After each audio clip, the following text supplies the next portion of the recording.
व्यसनानि सन्ति बहुधा व्यसनद्वयमेव केवलम् विद्याभ्यासनम् अथवा हरिपाद सेवनम्। इस संसार में मानव जीवन के लिए दो ही प्रमुख कर्म हैं, एक विद्या अभ्यास और दूसरा भक्ति। ज्ञान नहीं कछु दुर्लभ ज्ञान समाना, कहि संत मुनि वेद पुराना। नाहि ज्ञानेन सदृश्य पवित्रमिह विद्यते, तत्स्वयं योग संसिद्ध कालेनात्मनि विन्दति।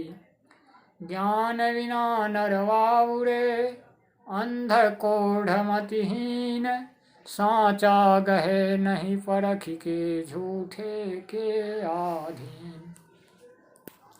ज्ञान से बढ़कर के संसार में दूसरा कुछ भी नहीं है। ज्ञान के द्वारा ही हम जितने भी संसार के कार्य हैं सब करते हैं। ज्ञान दो प्रकार के होते हैं, एक भौतिक ज्ञान और दूसरा अध्यात्म ज्ञान।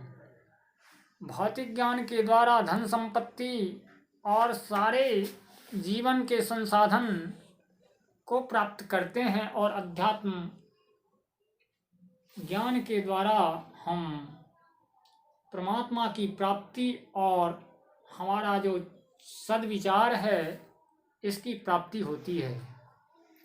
और दूसरा भक्ति है, तो भक्ति का अर्थ होता है सेवा करना।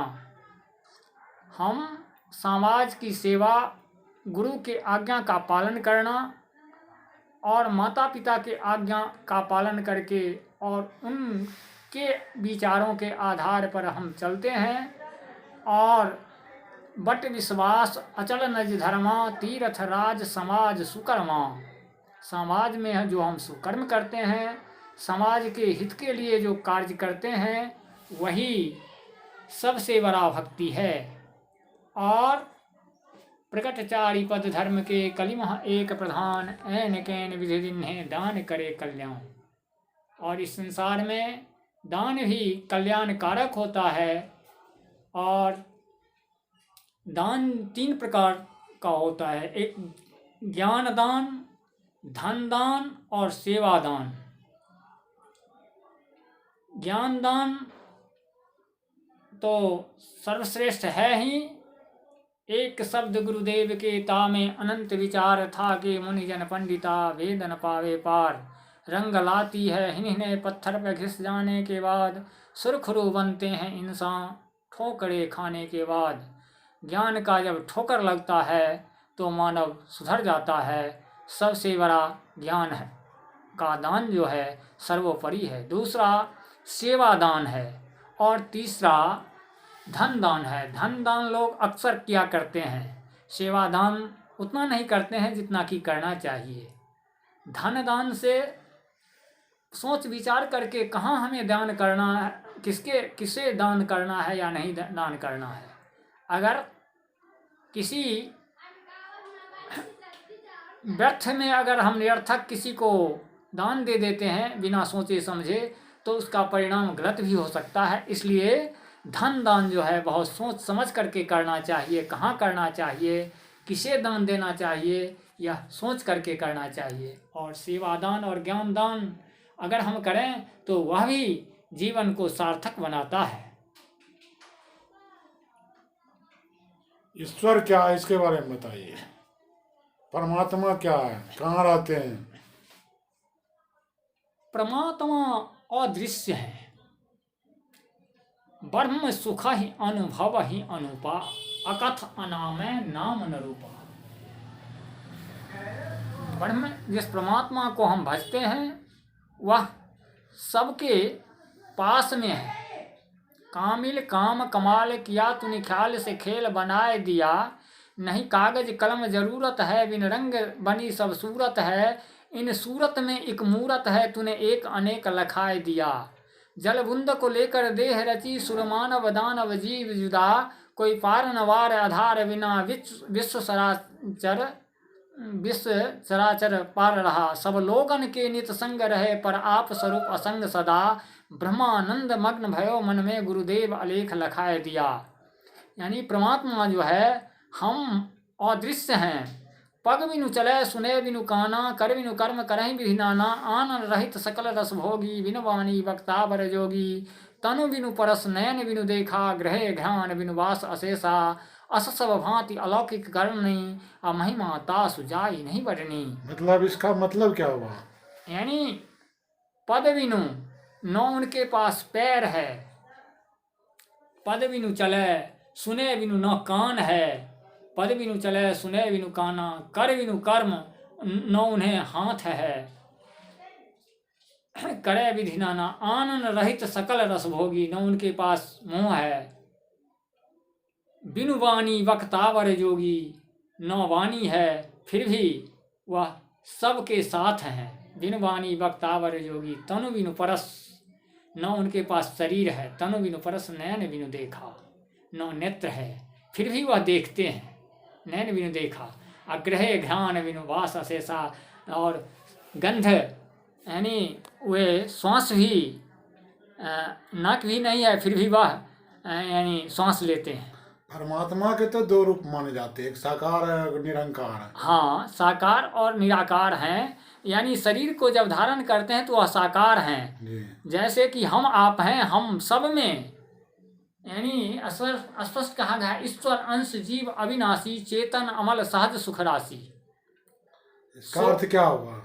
यानी हम सब जितने भी हैं ईश्वर के अंश हैं, ईश्वर अंश जीव अविनाशी, इसका नाश नहीं होता है। चेतन अमल, इसके पास ज्ञान है, विवेक है, चेतन अमल सहज सुख राशि, यह आनंद सुख को प्राप्त कर सकता है, उस ब्रह्म तत्व को प्राप्त कर सकता है, लेकिन सो माया वश भयउ भवानी, लेकिन माया के वशीभूत होकर बांधो कीर मरकट की नाई। जिस प्रकार से यानी सुग्गा को पिंजरा में फंसा करके वह लिया फंसा लेता है, और बंदर को मदारी फंसा करके और नचाया फिरता है, लेकिन हम आप जो हैं माया के बंधन में खुद अपने जाकर के बंध जाते हैं, और अब उस परमात्मा को भूल जाते हैं। हम आप जो परमात्मा ने हमको सिरजा है और हम सब में विद्यमान है। लेकिन हमारा वेद पुराण कहता है, ताकि हम महाभारत में देखते हैं, ईश्वर तो प्रकट भी होते हैं और साकार रूप में प्रकट होते हैं और दिव्य रूप को भी प्रदर्शित करते हैं। हाँ, इसका क्या अर्थ होता है? इसका अर्थ यही है, जो कि हम आप में भी तो परमात्मा हैं, तो हम आप तो अस्पष्ट रूप हैं, अपने स्वरूप को नहीं पहचान पाते हैं। हम आप प्रकट रूप में परमात्मा जो है सो हम आप में सब में है, सर्वमाह है आप निवासा, कहीं गुप्त कहीं प्रकट प्रकाशा। प्रकट रूप में हम आप में, उसी प्रकार से जब जब धर्म का नाश होता है तब तब यानी परमात्मा जो है सो नर का रूप धारण करके साकार रूप में आ जाते हैं।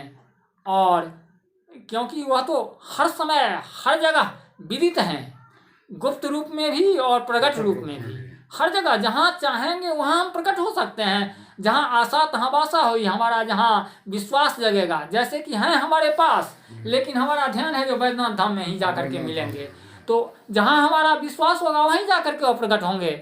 प्रेम ते प्रकट हो ही जिमी आगी, अग जग मैं सब रहित विरागी, प्रेम ते प्रकट हो ही जिमी आगी।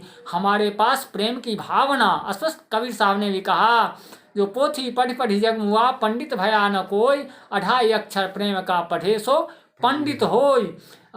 प्रेम से प्रकट हो ही जिम यागी, जिस प्रकार से काष्ठ है इस पर हम बिछावन बिछा करके सोते भी हैं, कुर्सी है इस पर बैठते ही हैं, लेकिन इसमें अगर सलाई बार करके लगा दें तो अग्नि प्रज्वलित हो जाएगी।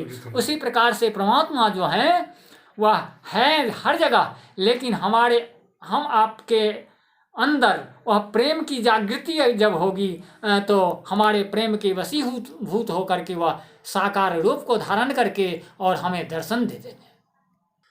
मनुष्य को कैसा कर्म करना चाहिए कि उसे सद्गति मिले, अच्छा मतलब फल मिले। सबसे बड़ा लिखा है अष्टादश पुराणेषु व्यासस्य वचनम द्वयम् परोपकाराय पापाय परपीडनम। रामचरितमानस में है परहित सरिस धर्म नहीं भाई, अपर पीरासम नहीं अधमाई, निर्णय सकल पुराण वेद कर। यानी दूसरे का हित के समान दूसरा कोई धर्म है ही नहीं। सद है सदविचार, अस्पष्ट कहा, सदगुण साहस सत्य शूरता लोकोत्तर उत्तमता, पौरुष प्रतिभा प्रभुत्व प्राण पर पालन क्षमता, क्षमा शांति करुणा उदारता, श्रद्धा भक्ति विनीयता, सज्जनता शुचिता, मानसिकता मेधा मन निर्भयता। यह धन धरोहर प्रभु की तुझे मिली है धरने को, अवसर पर प्रस्तुत रख जगहित वितरण करने को। यानी जो जग हित पर प्राण निछावर है कर पाता, जिसका तन है किसी लोक हित में लग जाता, चाहे तृण तरु होवे चाहे नर, उसका ही है जन्म सफल है बड़ा धन्य तर। इसका अर्थ बताइए। मरने को तो सभी एक दिन है मर जाता, पर मरना कुछ हित करके है अमर बनाता। अगर सदगति चाहते हैं तो लोक कल्याण के लिए हमें सदकर्मों को करना है। बट विश्वास अचल निर्धर्मा, तीर्थ राज समाज सुकर्मा। समाज में जो हम सुकर्म करते हैं वही सबसे बड़ा धर्म है, वही सबसे बड़ा सदगति और मुक्ति को